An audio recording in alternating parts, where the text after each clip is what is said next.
China Mao ఉండేవాడు. ఆయన communism practice చేసేవాడు. అది చూసిన తర్వాత దిశ ఆయన కల్చరల్ రెవల్యూషన్ తీసుకొచ్చాడు. యూనివర్సిటీని క్లోజ్ చేసి అందరిని ఊర్లో పంపించాడు. ఎప్పుడైతే పబ్లిక్ పాలసీ ప్రాపర్ గా లేదో అప్పుడు ఎన్ని చేసినా కూడా ఫలితాలు వచ్చేటివి కాదు. డెంగ్ షియాపింగ్ నేను ఎప్పుడు కోట్ చేస్తున్న 30 ఏళ్ల నుంచి. డెంగ్ షియాపింగ్ అనే వ్యక్తి ఆర్థికవేత్త చైనాలో. అతను ఒకటే మాట చెప్పాడు, whether a cat is black or white doesn't matter as long as it catches mouse. అంటే ఏంటి, పిల్లి నల్ల పిల్ల తెల్ల పిల్ల కదా కావాల్సింది, అది ఎలుకలు పట్టుకుంటే సరిపోతుంది.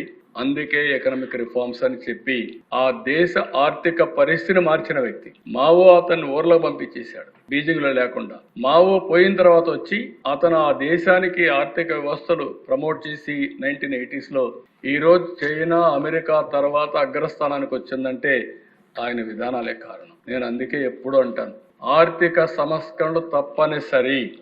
ఈ దేశం బాగుపడాలంటే ఇలాంటి సంస్కరణలు కావాలని.